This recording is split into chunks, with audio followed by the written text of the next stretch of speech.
about Aiden, and then I'll have a few words myself for Aiden. He is the son of Kate and Joseph Montiel. He is an accomplished and well-rounded student at Vista Grande High School. He's been recognized as an academic scholar each year and maintains a 3.7 cumulative GPA. He's a leader both on and off the field, serving as captain of the baseball and basketball teams, and as an active member of our SAC committee, which is Student Athletics Committee, Leadership Committee. He is known for being goal-driven and team player and adaptable in new and challenging situations. Aiden consistently demonstrates strong character. Outside of school, he volunteers as part of the chain gang for varsity football games on Friday nights and enjoys spending his free time playing sports and hanging out with friends.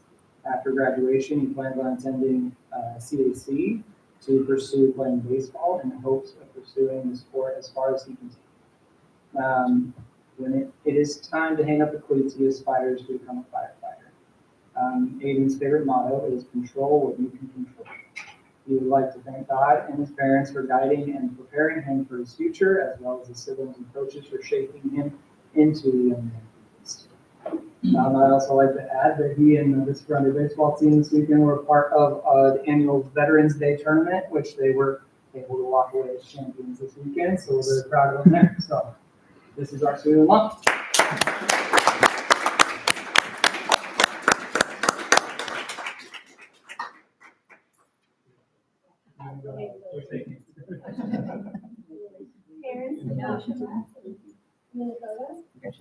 Thank you. Thank you. Thank you.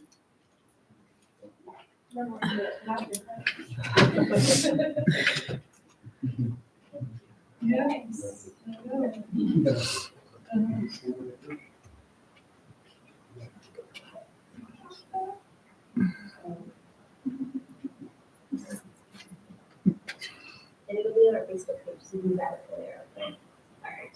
Here we go. 1, 2, 3. Here we go.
Sports, 365 all-academic teams, 4 softball.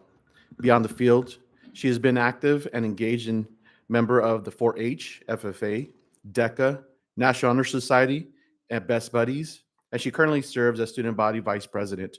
Her passion for agriculture is also shown through her FFA success, winning district dairy judging and placing 3rd at state, as well as earning the Best of Arizona's Bread Steer Award at the county fair.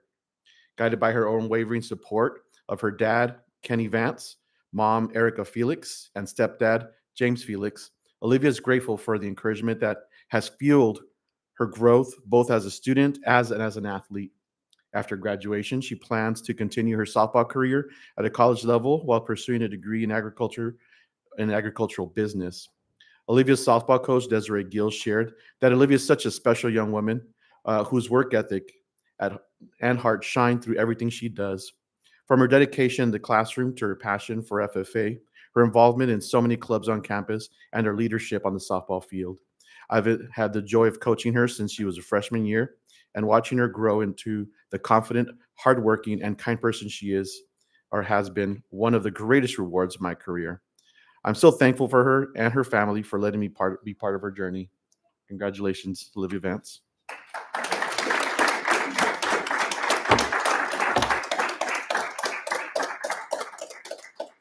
Olivia recently signed a letter of intent to play at Western New Mexico University in Silver City. So Olivia, if you could please come through the line.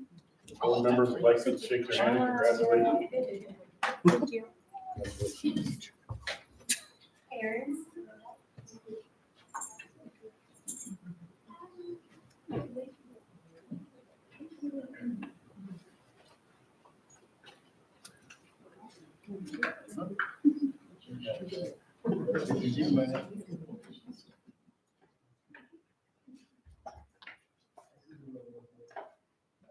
Okay, yep.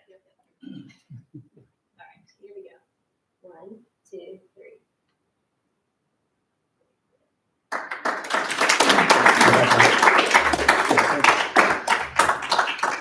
Next, our CTE director, Lisa Miller, will come and recognize our Students of the Month for our CTE programs. Mrs. Miller. Thank you, Mr. Lavender, President Wilkie, board members, and the public for being here this evening. We are honoring early childhood educators today. So first, I'd like to start with our union honoree. This is Crystal Peralta.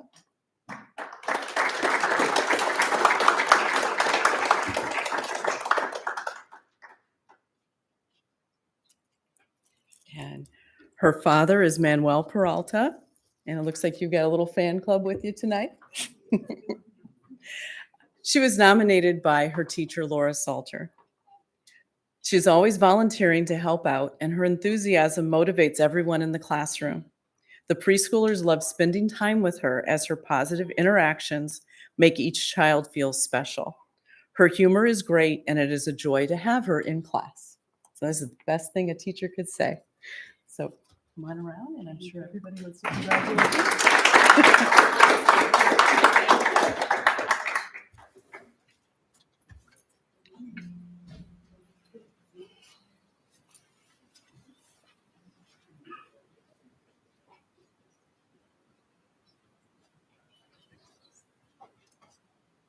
You want to come up? Oh, sorry. Okay. All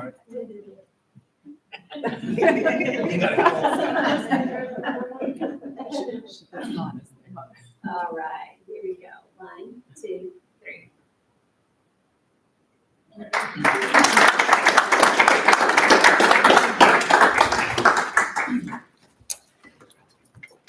And tonight from Vista, we're honoring Carly Hamlin. So I had a phone call today that said she might make it, she might not. So apparently we're on the not side this evening, unfortunately, but I still would like to read through her information. So she's nominated by Lisa Casalata. Her parent is Shannon Hamlin, and she has grown very much this year. She has stepped into her leadership role as the vice president of FCCLA. She's always on time and allows herself to be stretched to take on responsibilities. She's always dependable and there for her classmates. She's been an outstanding student, and I'm very proud of her accomplishments this year. And we'll make sure that Carly gets her plaque in the classroom.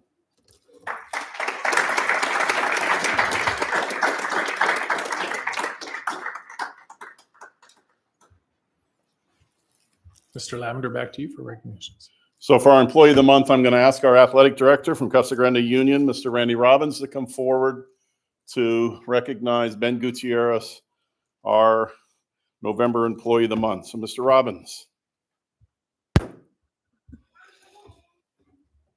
want to thank the board president, members of the board, Superintendent Lavender. It's truly an honor to be here tonight. I know Ben Gutierrez truly likes this. Anyway, it's an honor and privilege to talk about Ben. Ben is a Casa Grande Cougar, but to be honest with you, he loves all the kids of our community. He does a great job of working with our youth and the parents. He knows all of our parents in the community, which is truly a tremendous asset. And when he's working with the kids at our school, so the kids trust him. He has the respect of the kids and the staff at the school, which is rare. So I go to him a lot and ask him a lot of questions about things, and he has the answers, or if he doesn't have them, he knows how to get them. So he's truly an asset to me and our school and our community. and he does a lot of stuff behind the scenes as well. He works with kids in all different types of programs at our school. So he's truly deserving, very well deserved to have this honor.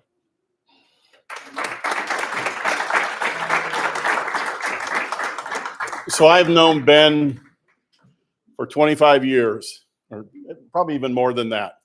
And there's no more loyal Cougar than Ben Gutierrez.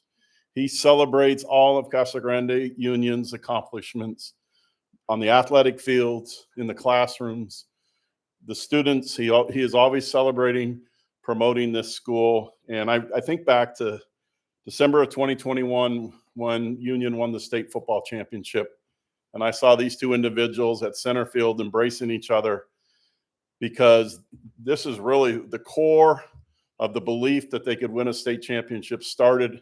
And it was such a special moment to see the two of them celebrating together this great accomplishment. Ben, I'm surprised you're not wearing your ring tonight. But I know when he first, he wants another one. We all want another one. Girls Flag football here coming up in a couple of weeks, right? Wednesday, starting Wednesday. And so, but again, I appreciate all the support that Ben has given myself in this community. And again, there's no more loyal Cougar. So congratulations, Ben. Thank you.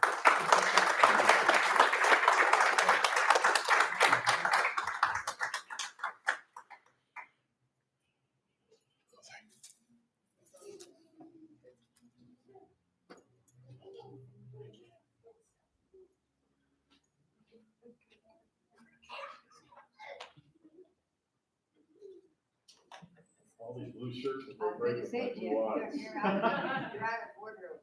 I told you the other night, don't forget to wear yours. 1, 2, 3.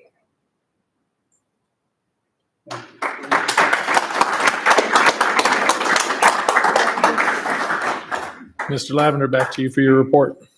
You want to Oh, list our awardees? yes, actually, we'll take a pause in the meeting and let those award recipients move along with their night.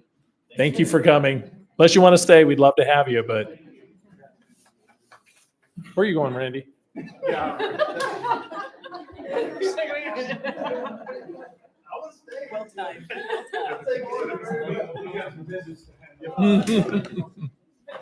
Congratulations. Okay.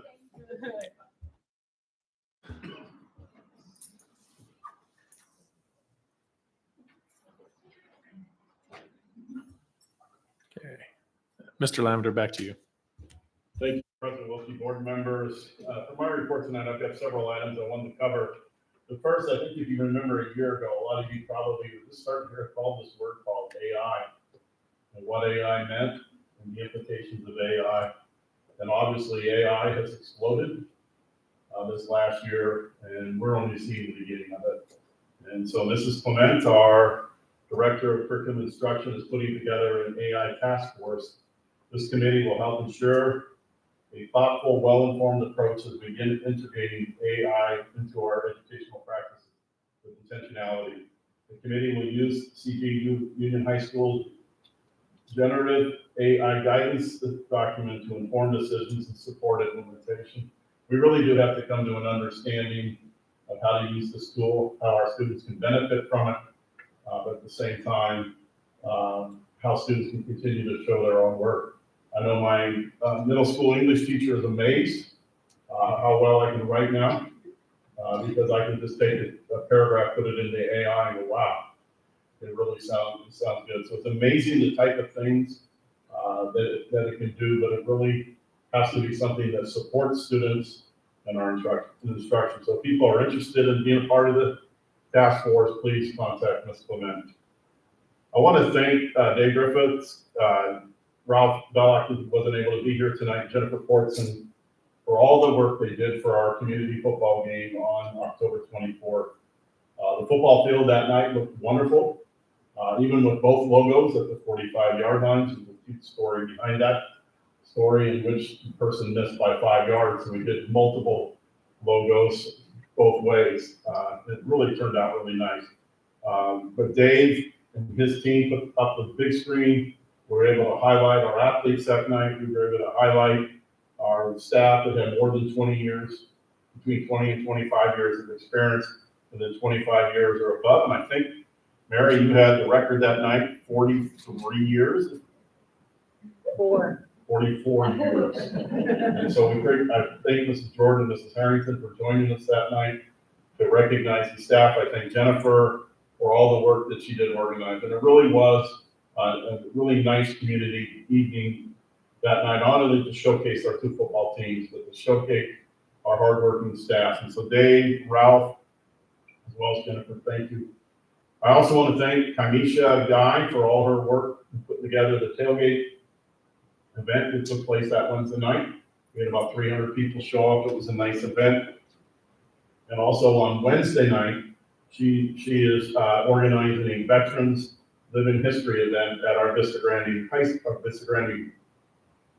library from 6 to 8 p.m. This is an excellent opportunity for students to come in and learn about individuals that served in the military. They'll be talking about their own experiences having served. And so we have people from different eras: Vietnam era, Desert Storm era, Iraq era, Afghanistan, and others that did never serve in wartime but served in peacetime. But how all of these people have supported that, and that's 6 to 8 o'clock. Congratulations to our Cougar band. This past weekend finished third in the state of Arizona for 5A, and they had the outstanding percussion session for the 4th year in a row. Mr. Hebda just keeps the tradition going, and we're very appreciative, and a great job and a great season, Mr. Hebda. Today marks the 250th birthday of our Marine Corps. And tonight we're having Marine Corps birthday celebrations, I think at both of our campuses. And we are so appreciative of the Marine Corps for providing ROTC training on both of our campuses. These are excellent leadership development classes, and also development for students that want to pursue the military as a career. For those interested community members, on January 13th, Casa Grande Union is going to be doing senior interviews and are looking for community volunteers to come in that day and interview our students at Casa Grande Union. I was also very pleased to see a great turnout this weekend of students for the Casa Grande cleanup, as well as the Oktoberfest. And it's great to see our students involved in different community activities. Our current board opening is being advertised. The deadline to apply is November 20th, which I believe is a Thursday night, coming up at 5 p.m. And so for those interested, information is on our website. You can also contact me if you need more information. It's an application you turn in. There's a committee that will interview candidates and make a recommendation to the county board superintendent, or the county superintendent who will make the final decision. We anticipate that our new board member will be seated by our January meeting. Also, I want to thank, I know Mrs. Jordan was very involved, all of those that were involved this last weekend in the state pride. It was a very enjoyable evening on Friday night, great community turnout, and we continue to be blessed by alumni who come in, who cook, who get involved in this, current students, and it's just being passed on from generation to generation. So thank you to all those. Also, Vista is going to have a suicide awareness walk this Saturday from 10 to 12. And so I commend Mr. Hubbard and his staff for having this event and we're raising the awareness and where students can go for resources. Also, last Wednesday, the Casa Grande City hosted the Children's Flower Garden and for kicking off Domestic Violence Month. Both schools were participated in this event. I was not able to attend because I was at the Pinal County Board of Supervisors meeting with Mrs. Price. Our boundary adjustments with Maricopa was approved that day, 5-0. But because I was not able to attend, the city allowed me to ask Niecy Armstrong or Lenise Armstrong to speak on my behalf. And I told her when I saw her on Thursday night that she put me out of the job because everybody wants her to come back and speak next year because she really did break it down for these students, the importance of doing the right thing. Also next Tuesday night from 5 to 7 p.m. in the Agora building or room at Vista Grande will be the FAFSA night. We really encourage families to go out and get support of this. I think currently the last I saw about 13% of our seniors that completed the FAFSA, which is a little bit ahead of where we were last year. And Ms. Clement, we got into the 40% range last year of students completing this. Upper 40s, we're at 14.8 right now. Yeah, so 14.9, but we really want to go past into the 50s and 60s this year. It's important for all of our students to do that. The Pinal County Teacher of the Week this last week was from Casa Grande Union, Regina Marlin, who's one of our ESS teachers who does an exceptional job working with challenging students. We have students from both Vista Grande cross country and Casa Grande swimming going to state competition here in the next week. And then we have our flag football team from Casa Grande Union, who is currently seeded number 3 in 5A and has a home playoff game this Wednesday night at 6 o'clock. And we wish them the best of the luck as they move forward as well. This morning, I had a really enjoyable morning over at Vista Grande on Mr. Hubbard's campus with We the People. This is a class that really teaches kids how to debate constitutional type topics. And we had Presiding Judge Virginie, Associate Presiding Judge Holmberg, Mayor Fitzgibbons, and myself there today, giving feedback to these students, and they were so impressive. Mr. Hubbard, the depth of these students, and so it's just a really enjoyable morning. Mrs. Price is sitting up here tonight, and I want to congratulate her on her promotion to Executive Director of Business Operations. She's knocking over there. She still hasn't approved the recommendation yet, but it's a well-deserved recommendation. And also, if Sharon Rodriguez could please stand up. Sharon is being recommended as our new Director of Finance and Business Services. Sharon worked for our school district. She left a few years ago, went to Santa Cruz High School, and one of the advice that Dr. Matt Strong gave me when I took over, and he was had resigned, was head of Mesa, was bring back Mrs. Rodriguez. That she will be one that would be very helpful to you with the knowledge that she brings. And so we're thrilled that Sharon chose to come back and work for us. And so congratulations on your promotion as well, Sharon. And then tomorrow is Veterans Day. And Mr. Wilkie, we want to thank you for your service to our country, and having gone to Afghanistan on 2 different tours, and the sacrifice that you you've given our country, as well as we have other members of our staff that have also been veterans that have served as well. And finally, I'd like to read a statement tonight to all of you. It says, I want to take a moment tonight to speak directly and sincerely to our community. Recent events and misinformation circulating about our board and our district have created unnecessary confusion and division. It's important that the record be set straight and that we refocus on what truly matters: our students, our staff, and the future of our schools. First and foremost, I want to express my deep appreciation for the 4 members of this governing board who continue to serve with integrity, professionalism, and heart. Each of you has demonstrated an unwavering commitment to the Casa Grande Union High School District and the success of every student and staff member in our learning community. Your dedication not only as leaders, but as parents, spouses, and neighbors speaks volumes about your character and values.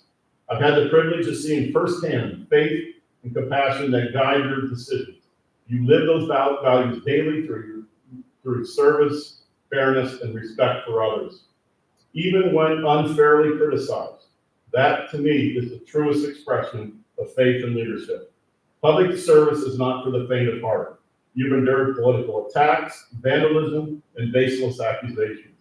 Yet through it all, you stay focused on doing what's right, not what's easy. The truth matters, and I want to make it absolutely clear.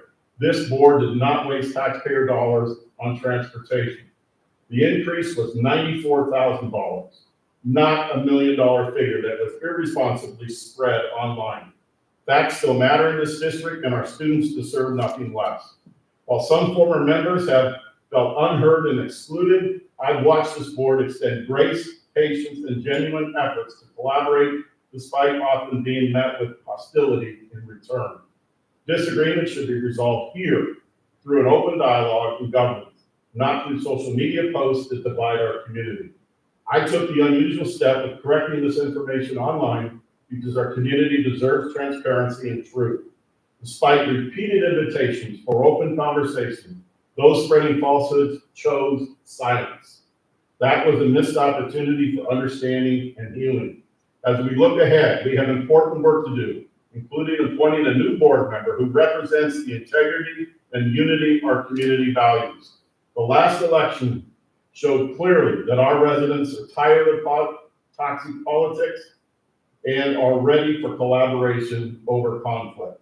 To our board, I want to personally thank you for standing strong in the face of adversity. I also want to apologize if these attacks spilled over to you. Together, we will continue to lead with dignity, honesty, and an unwavering focus on our students. To our community, I ask for your continued support, your grace, and your faith, not in politics, but in people. Let's move forward together, committed to the mission that unites us, building strong schools, supporting great educators, and preparing every student for a successful future. Thank you. Thank you, Mr. Lavender. Wow. All right, that moves us to the school letter grades presentation. Thank you, sir. Well, it's exciting news to talk about the school letter grades tonight and the advancements that we are seeing on both of our comprehensive high school campuses. And so what I've done tonight is prepare for you a little bit of a slideshow to show you how it was arrived that both schools received B grades. This is the formula for how grades are figured. It's based on a 100%, 100-point scale. 30% is proficiency on the ACT test that our juniors take. 20% is growth, looking at the growth that our juniors made from their freshman year when they took the ACT Inspire test. We have students that are identified as English language learners, and 10% of our grade is based on their growth. Our high school graduation rate is 20% of the grade. Our career and readiness is 20% of the grade. And so when you add all that up, that's 100%. And then there are bonus points that are available. Proficiency on the ACT test. Again, all of our juniors take the ACT test, and they receive one of 4 scores. They are either highly proficient, they are proficient, they are partially proficient, and they are marginally proficient.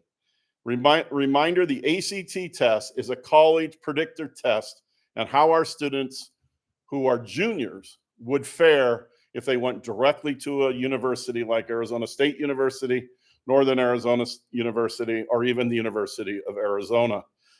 And so when they take this test, highly proficient is these students are very ready for high school, and they get 1.3 points for every student that's highly proficient. For proficient, it means these students are ready to attend a 4-year college, and they get 1 point.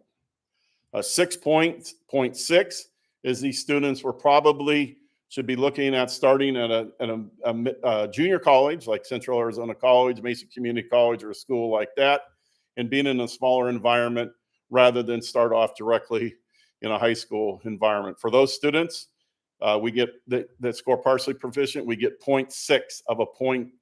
And then for our students to score marginally proficient, which means they've got some work to do to start really thinking about college right now. And again, these are juniors, so they're still a year and a half out from going to college. We get 0 points for them.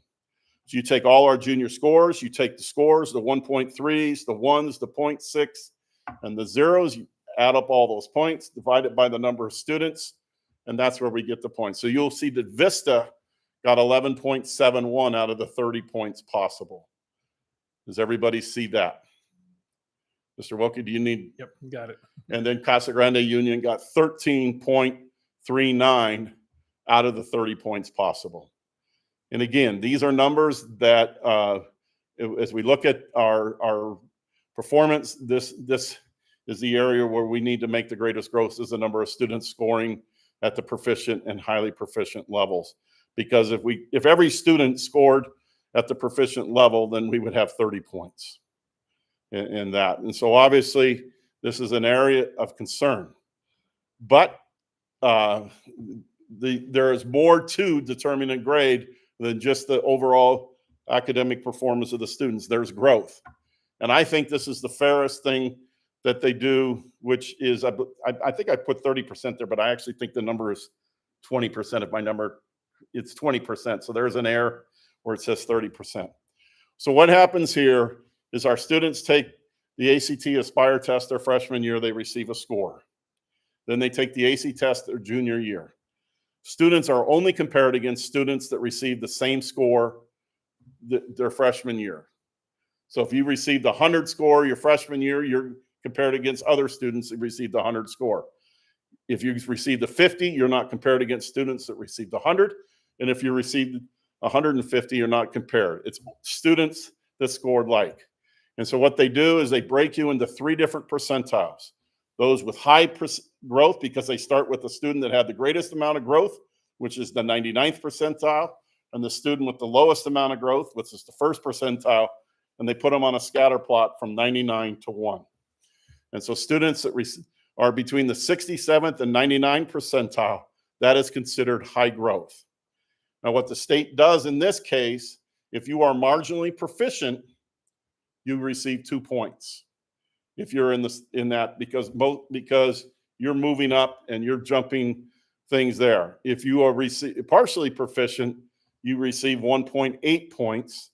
And if you're at proficient, you receive 1.2 points. And then if you are at I forget the term for the highest, highly proficient, you receive 1 point. So if you're already highly proficient and in the high growth, you receive 1 point. And so for those students that are marginally proficient, we receive 2 points if they get in the high growth. And then for the students that are in the middle, the 34th to 66th percentile, all of those students receive 1 point. And so if every student in our school was in this between 34 and 66, then we would see 20 out of 20 points. And then for those students that are in the low percentile, the 1 to 33, that we receive 0 points. And so for Vista Grande, you will see that they received 19.97 out of 20 points. And that's a phenomenal number. And congratulations to Mr. Hubbard for his staff for achieving that number. By far, the highest growth number we've seen in our district. The second highest growth number we've ever seen in our district is also up there. And that's Casa Grande Union for 16.96 out of the 20 points for growth. And so although we've got some work to do in getting our students up to proficient and highly proficient, when you compare our students against students that scored the same scores their freshman year, we're getting 85 and almost 100% growth points of our schools. So our teachers are making a difference for our students at both schools. So congratulations to them. English learners. This is when a student walks into our school and they're asked the question, what is the primary language spoken at home?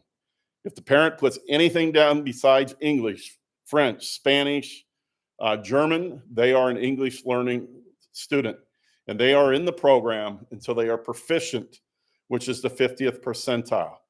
And so each year we look at proficiency in the English learner assessment, the Azella test, and are they proficient and at the 50th percentile or at grade level? So if they're a 10th grader, are they at 10th grade level now, 11th grader at 11th grade? Because that's the goal of our ELL program, is all of our students are at grade level or above. And so proficiency on that test is 5% of the test, and then growth on the English learner assessment is also at 5% of the test. So this year, Vista Grande received 8 of the 10 points possible, and Casa Grande Union received all of the 10 points possible. So what we're seeing on both campuses is we're moving students to proficient, and we're getting high growth in our English learner students. High school graduation rate. This is a complicated formula, but as you can see there, 5% of it is 20% of the grade, but 5% comes from cohort 24, which is the most recent cohort, 4% from cohort 23, 2% from cohort 2.5% for cohort 22, and 0.5% from 21. And then improvement from the previous year. So scoring an improvement from the previous year is 10 points. And so I'm going to have to turn around because I didn't bring my glasses up, but you can see for Union from 20 and 2021, their graduate rate was 73%, and then it went to 75%, and then it dipped down to 68%, and then came up to 75%, and it came up to almost 83%. And so congratulations to Casa Grande Union for increasing their graduation rate by 14% over the last 2 years. But Vista, they went from 76 to just went down a little bit from 76.78 to 76.02 to 76.54 to 79% to 84%. And you look at the district over the 5 years, going from just under 75% to just under 84%, so a 9% increase on our graduation score. So Union Vista received 19.74% of the points possible, and Casa Grande Union received 23% of the points possible. That 68.93% graduation rate in 2023 has really held them back the last couple of years in grabbing some of these points. But this year, compared to the previous years, was pretty minimal. And then next is our college and career readiness points. And this is something our students and our schools have control over. And so we get points for students taking college classes, dual credit classes, English 101, 102, college math. We get credit for students completing the FAFSA form. We get credit for the bilinguacy and fine arts diploma seals for students that have shown proficiency in 2 different languages or proficiency in the fine arts. We get credit for students that are taking CTE college classes. We get credit for students that are getting CAVIT CTE licenses and industry credentials. We get credit for a number of students taking ASVAB testing. And recently we tested almost all of our juniors at Vista Grande in the ASVAB test. You guys haven't done it yet. You did one so far? And so we get credit for that. Work-based learning, and then proficiency on the ACT test. And so this year, Vista Grande received 15.7 of the 20 points possible, and then Casa Grande Union received 14.8. Again, these are the highest scores these schools have received. And then bonus points for the science test, you get a 1.5% for scoring above the state average, 3% for scoring well above the state average. ACT Aspire, you get 1.5% for testing over 90%, 3% for testing over 95%. Special education enrollment, if your special education enrollment is up over the state average, you receive 2%. And then your post-secondary and military enrollment is 1%, for an increase or over 85%. And so this year, both Vista Grande and Casa Grande received 6 bonus points each for their work there. And so when you add it all together, again, to get an A is 82 points, a B is 65 to 81, a C is 48 to 64, a D is 31 to 47, and an F is 31. You look at Vista Grande, 2 years ago, they received 52 points. Last year, they received 61 points. And then this year, they received 81.12 points for an unofficial B. They still have the opportunity, if they would like to appeal on some matters, they can appeal these and see if they can get more points. And that's something that Mr. Hubbard is talking to his staff about, to see if there's some areas, maybe percentage of students tested was not calculated correctly or something like that. But they're so close, they are really diving into that data to see if by chance we can find a point there to put Vista Grande over an A. We've had neither one of our high schools have ever received an A grade. And then Casa Grande Union was 80.3 points. Again, they started with 58 points 3 years ago, went to 65. Last year, there was a successful appeal that moved them up to get to the 65 because they were at 64. And this year, they're at 80.38 or a B, just a little bit, about 1.6 1.62 away from an A. So we're really proud of both of our schools for the great work that they've done in achieving these letter grades. We know that this is just the start, that the trajectory is going like this, and we're confident that we'll continue. They are this year looking to make some changes to the state assessment system. They were supposed to do it this year. They got delayed, so we're waiting to see when it's going to happen. But again, congratulations to Mr. Hubbard and his staff. Congratulations to Dr. Lineberry and his staff. And I'm here to answer any questions that you may have. But I hope you've at least got a little bit of an idea how these grades are calculated and that. Thank you, Mr. Lavender. Are there any comments or questions from the board? No, Just congrats. yeah, great job. Good job. to Keep aspiring for that schools. A. Yeah. So close. Congratulations and thank you to your staff and teachers and students themselves for all the hard work that they obviously put in to get us to where we are. So can't wait until next year. I do have a question. It looks like one of the areas that we're probably the lowest is with the ACT scores. Is there anything being moved forward to work towards improving those? Strengthening our 2.5 classes and strengthening our PLCs to give students specific instruction in areas where they are weaker is something, because if we only have one approach and we do it and we just keep moving along, then we're going to lose the students that need extra support, because we know there are some students that need to hear it once to learn, some twice, some 3 times, and some 4. They need to hear more than hear it. They need to practice it. They need to teach it and all of those things. And so obviously through our PLCs, we know that one of our kind of T's in the road, not only for graduation, but also on the ACT test, is how our students perform in 9th grade algebra.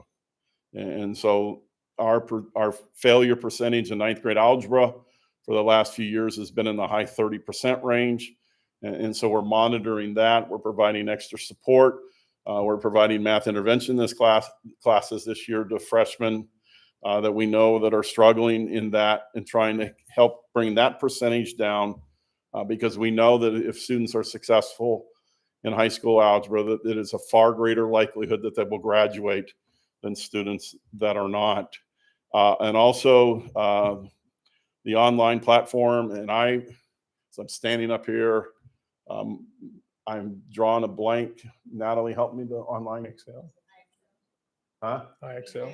IXL, thank you. IXL is an individualized program that we do in math, reading, and writing that takes a student where their current level of performance at and has lessons to bring them up. And so that IXL time is also very critical for our students. This is something that Mrs. Clement brought in last year, and this year, there was as with any implementation, there's dips and, why are we doing this? But this year, we're seeing a lot more active student engagement, and we're seeing higher growth already on some of those things. But if you were going to ask me, what is one thing that, why did we have such high growth numbers? I would tell you the IXL that the students are working on, and then the 2.5 time, and allowing that extra time for students that need it. And one of the things that was interesting, because we had one school that really focused on math last year, and we had another school that really focused on language arts. And the school of the math, which was Vista Grande, we saw higher math scores and increases of math than we did in language arts. And where we focused on the language arts at Union, we saw higher growth there than the math scores.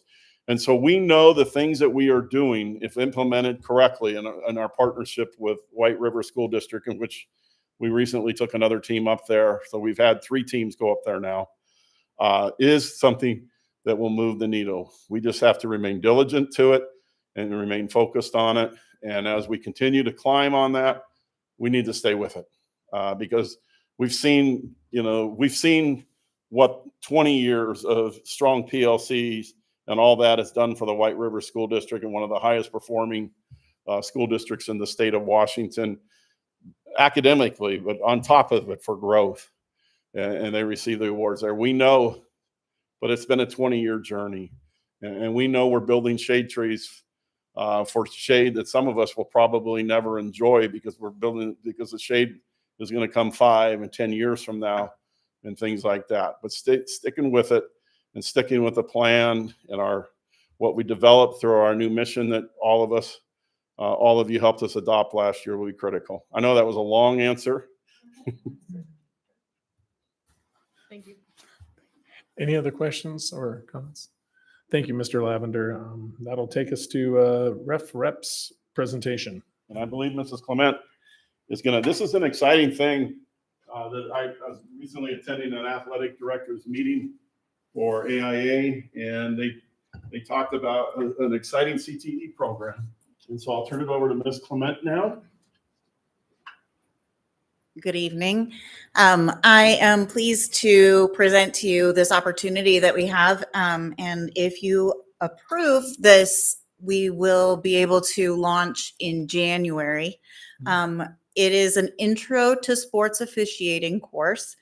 And one of the things that kind of drove this thinking is that our teams, and especially youth teams, less so the high school teams, but more middle school and youth sports, there are not enough officials to officiate the games. So it's messed up some of the scheduling, and sometimes games are canceled. And that is something that we're concerned is going to impact AIA. It's something that AIA has said, you know, our refs are aging out is basically what it comes down to. Our short-term solution is kind of this pilot program, which is a course. It already is approved in Arizona. So there's an Arizona course code. It is physical education other, and it is implemented within these codes for specific sports activities and team sports. What they recommend is then they go through and do the state licensure examination for being a sports official for the area in which they did the sport in which they did the training. So this is the system that we're looking to pilot with. It is comprehensive courses. They do video modules. You choose which sports your courses are going to cover. But basically, they practice watching all of this footage, and they're like, oh, look right here. This is what this looks like, or this is what that looks like. And then they practice and they test. They also go out into actual games with officials, with coaches, and that they get to kind of practice live action calls too. The cost is by sport. It's per learner, per sport. And the way that we put together the course map, students would be able to do 2 sports in a semester. So each one would be about a quarter long. So they would be able to do 2 sports within a semester. So that would be 2 seat licenses. And they've worked with us because we're piloting this on giving us some freebies and things like that to keep the costs down. If we purchase too many licenses, that's okay. We can use them in the future. They do not expire. And then the students have access to any of those completed modules. All they have to do is jump back in once a year to keep their account active. So if they want to go take a refresher course later on, even after they graduate from high school, they can do that. So what we're proposing is that we would start this in January of 2026. And we're proposing 20 seats at each of our traditional campuses and 15 at PACE, our choice campus, so that we can kind of gauge interest, get them going. This would be 1 to 2 classes is what those who are doing the master schedule at those campuses said that they could accommodate, is approximately 1 to 2 class periods. And based on our community need for youth sports and our athletic calendar and then the outlines of the reps courses, I met with the athletic directors and with the principals, and they're recommending that we start with baseball and softball as our first 2 to pilot the program. Then if this is successful, we are considering moving it to a CTE program. If it is meeting a need in our community, we have the opportunity to apply for a local occupational program, and that is a subset of CTE. And that would allow us to develop a curriculum pathway in partnership with our local industry to actually have our high school students actively employed while they're in high school, and then prepared to take that state AIA exam and continue in that field of officiating beyond. Mr. Parents Questions? and your daughter could referee soccer and make some good money. I know. Well, yeah, would you consider opening it up for a few more sports? I think it really limits it just doing baseball and softball. I think soccer would be a really good one to That's the consider. plan moving forward. Okay. Yeah, so this would just be this January to May. Okay. We just want to start with something, see what the interest is, see how it works out, see if the program is one that we like, if the cost benefit ratio is there for us. And then the idea is that then we would expand it out in the fall. But we bring our course catalog to you a year in advance. So this obviously is not in the course catalog. So that's the piece that we would need your approval on, would be to add this course for January to pilot the program, and then come back and report to you how it went. I think it's a cool idea. Like, I do know firsthand, just in watching my daughter with her sports, is it is tough finding sufficient refs for a lot of these different sports. So I know there is a need for it. And like you said, a lot of them are aging out because we see the refs. So I think it's a great tool. A couple of the refs said, they're all my age. We sit in that room and we all look around and we're like, we know we can't keep doing this forever. We need young blood. No, and I've seen this in other states are doing this, and it's been really successful because a lot of these high school students start coaching that level, and then by the time they graduate and they're in college, they coach the high school, and then they go in and coach the higher level. And it's cool to watch them build that rapport with the younger community members, because they recognize them, that they, the little peewee leagues and stuff, get to go see them play high school, and they were their official. And I think it's a great idea. And they definitely learn the rules. Yeah. Mr. Hayes, do you have any? Well, I'm excited about this program too, and I was going through the possible funding sources and all that, and it's possible caveat we pay into it. So I'm hopeful that we can see some at least the initial dollars needed to pilot this program. But I think it's exciting. I think you're going to see a lot of interest in it personally. So, anything else? All right. Well, thank you very much. Thank you. Thank you, Natalie. That moves us to matters reserved for board action. First item up is the ASBA policy advisories 917-959. This is the first reading of the policy. Does anybody have any questions, comments, concerns related to it? If not, I will entertain a motion. I move to approve the first reading of ASBA Policy Advisory 917 through 958, sections E and F, revisions and deletions, and Policy Advisory 959 as presented. I will second. We have a motion, a second. Mary, please call for the vote. Mr. Hayes, Yes. Mr. Harrington, Yes. Mr. Jordan, Yes. and Mr. Wilkie. Yes. Donations. Again, this is just another example of the generosity of our community. We're looking for an approval of the following donations. Mr. Lavender, would you like to go through them? Yes, sir. Thank you, President Wilkie. I want to recognize our donations. We received a $1,000 donation from Wayne Martin, American Legion Post 91 for the Vista Grande Junior ROTC, and $1,000 from the East Valley Marines for the Casa Grande Union ROTC. We received $800 from Works Foreign Business for the Casa Grande Union Robotics.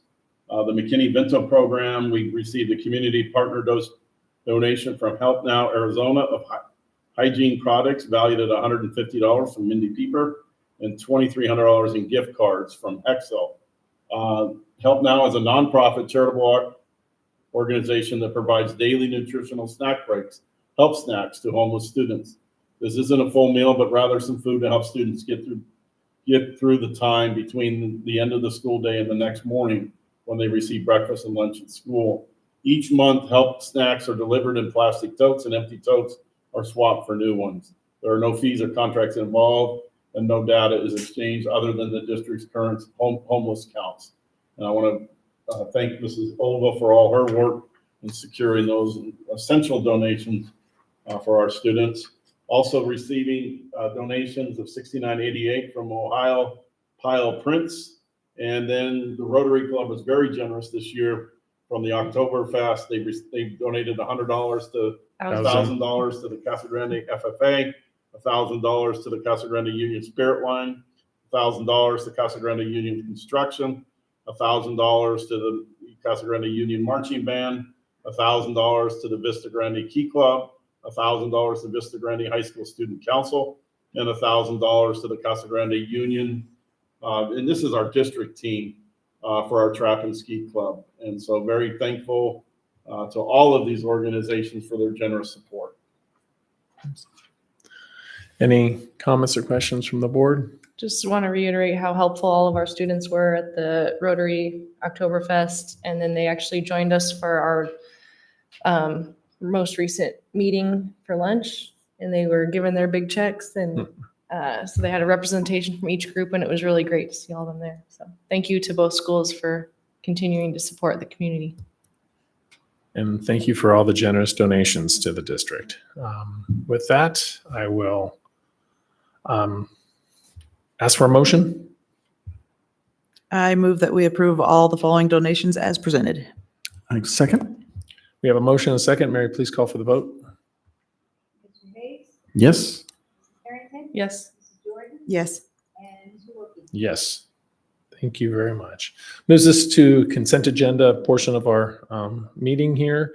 All items included in the consent agenda, A through G, can be taken in one motion unless a member of the board would like to remove any for further clarification, comments, questions, whatever. Is there any board member would like to remove any items? Seeing none, I will accept a motion. I will move to approve the consent agenda items A through G in their entirety. I'll second. We have a motion and a second. Mary, please call for the vote.